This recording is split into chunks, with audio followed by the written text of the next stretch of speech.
নীতি আয়োগের বৈঠকে যোগ দিতে দিল্লি যাচ্ছেন মুখ্যমন্ত্রী মমতা বন্দ্যোপাধ্যায়। আগামী 28শে মে দেশের একাধিক মুখ্যমন্ত্রীর সঙ্গে একযোগে নীতি আয়োগের বৈঠকে যোগ দেবেন মুখ্যমন্ত্রী। বৈঠক হতে পারে বিরোধী নেতাদের সঙ্গেও।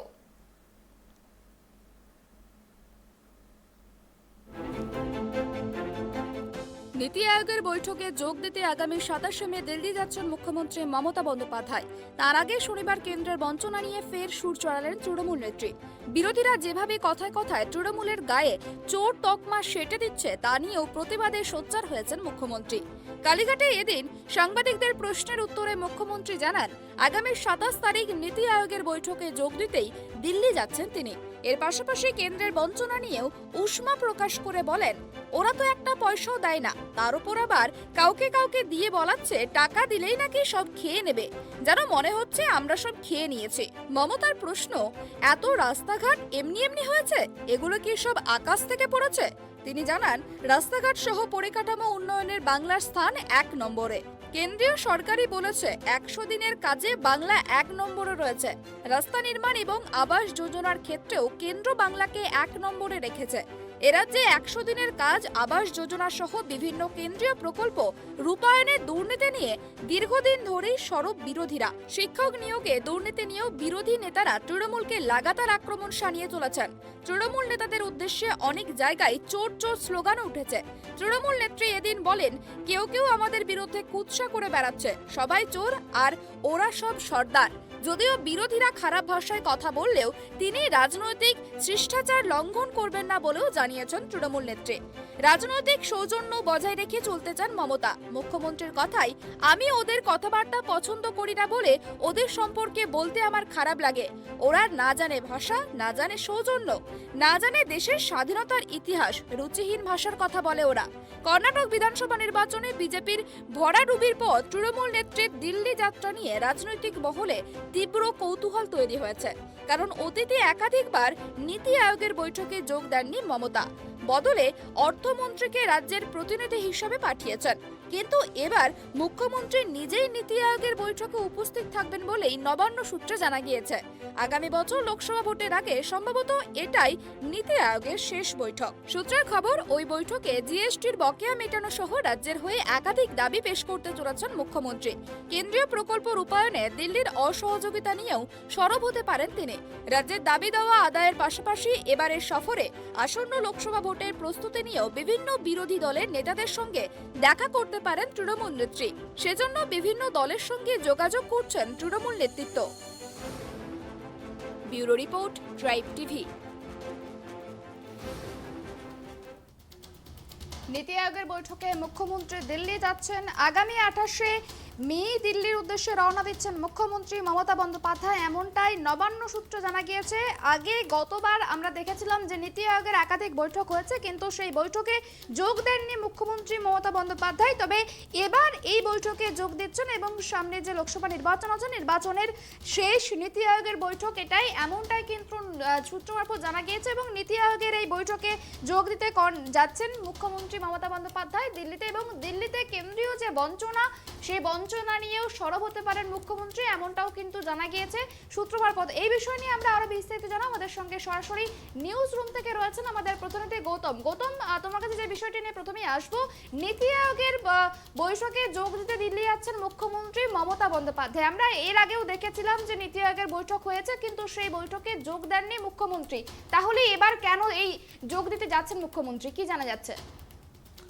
হ্যাঁ, একেবারে ঠিক বলেছে সুপর্ণা, যে একাধিক নীতি আয়োগের বৈঠকে কিন্তু এর আগে রাজ্যের মুখ্যমন্ত্রী মমতা বন্দ্যোপাধ্যায় যোগ দেননি, এবং কোনো এক দুটোতে তিনি তার প্রতিনিধি পাঠিয়েছিলেন। কিন্তু এটা হচ্ছে নীতি আয়োগের বৈঠক, হচ্ছে সব রাজ্যের মুখ্যমন্ত্রীদের নিয়ে দেশের প্রধানমন্ত্রী এবং দেশের অর্থমন্ত্রী বৈঠক করেন এবং সমস্ত তাদের সে রাজ্যগুলোর সমস্যা সমাধান শোনেন, এবং বরাদ্দ ক্ষেত্রে সেই বরাদ্দ যে অর্থ, সেই বরাদ্দ করার বিষয় নিয়ে আলোচনা হয়। এবার দেখো, এক নম্বর হচ্ছে যে প্রথম কথা হচ্ছে যে 2024 লোকসভা ভোট, এবং সূত্র মারফত যেটা জানতে পারা যাচ্ছে যে লোকসভা ভোটের আগের এইটাই হচ্ছে সম্ভবত শেষ নীতি আয়োগের বৈঠক।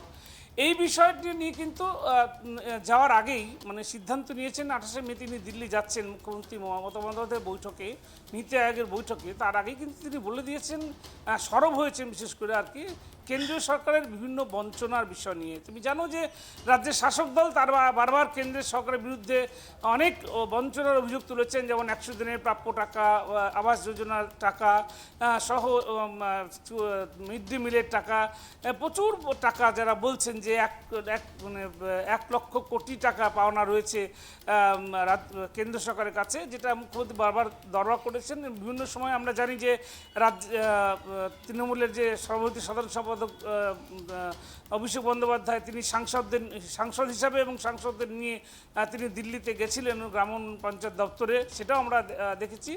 মোটামুটি এই নীতি আয়োগের বৈঠকটা হচ্ছে যে আগামী লোকসভা নির্বাচনের আগে শেষ বৈঠক, এবং এখানে বরাদ্দ যদি এই বছরের এই সময়কালের মধ্যে যদি কেন্দ্রের যে প্রাপ্যটা মানে রাজ্যের যে প্রাপ্য টাকা সেটা যদি না পাওয়া যায়, তাহলে কিন্তু উন্নয়ন থমকে যেতে পারে এমন একটা আশঙ্কা, এবং অচল হয়ে যেতে পারে আর্থিক অবস্থা রাজ্যে। সেক্ষেত্রে কিন্তু মমতা বন্দ্যোপাধ্যায় নিজে এবার উদ্যোগ নিয়ে এবং এই নীতি আয়োগের বৈঠকে যাচ্ছেন, এবং কেন্দ্রীয় সরকারের কাছে যেখানটা তিনি সেই বৈঠকে কিন্তু রাজ্যের যে প্রাপ্য বকেয়া রয়েছে সেই বকেয়া নিয়ে তিনি সরব হবেন, এটা তো পরিষ্কার। 1 2 নম্বর হচ্ছে যে নীতি আয়োগের বৈঠকে যাওয়ার আরও একটি কারণ হচ্ছে যে তুমি জানো যে গতকাল কর্ণাটকের বিধানসভার ভোট হয়ে গেছে, এবং তাতে বিপুল সংখ্যক ভোটে জয়ী হয়েছে কংগ্রেস, এবং কংগ্রেস হিমাচল প্রদেশ এবং কর্ণাটক এই দুইটা রাজ্য ইতিমধ্যেই, অর্থাৎ দাক্ষিণাত্যের সব রাজ্যই বিজেপি ধুয়ে মুছে সাফ হয়ে গিয়েছে।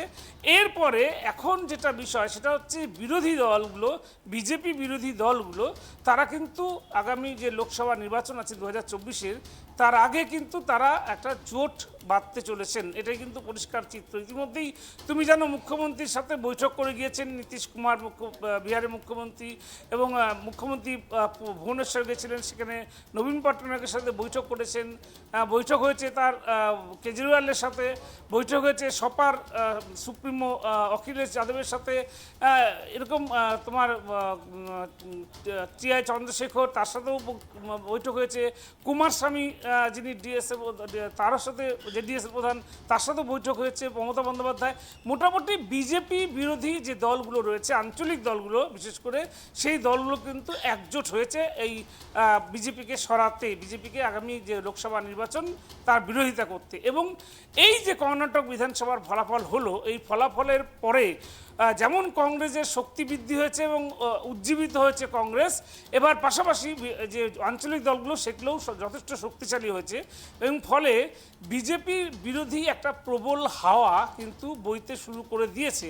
এবং সেই হাওয়াটাকে ধরে রাখতেই কিন্তু এই যে কেন্দ্রীয় যে বিরোধী জোট, সেই জোট গড়তে কিন্তু দিল্লি যাওয়া হচ্ছে মূল কারণ, 1 নম্বর কারণ। এবং তুমি জানো ইতিমধ্যে সূত্র মারফত যেটা খবর পাওয়া গেছে যে নীতি আয়োগের বৈঠকে সমস্ত রাজ্যের মুখ্যমন্ত্রীরা আসবেন, এবং সেখানে বিজেপি বিরোধী যে মুখ্যমন্ত্রীরা রয়েছেন তাদের সাথে এবং বিরোধী দলগুলো যেগুলো রয়েছে তাদের সুপ্রিমোর সাথে দিল্লিতে কিন্তু গুরুত্বপূর্ণ বৈঠক রয়েছে মুখ্যমন্ত্রী মমতা বন্দ্যোপাধ্যায় এবং অন্যান্য বিরোধী দলের নেতাদের সাথে। এবং সেই কারণেই কিন্তু মমতা বন্দ্যোপাধ্যায়ের এই 28 তারিখে নীতি আয়োগের বৈঠকে যোগ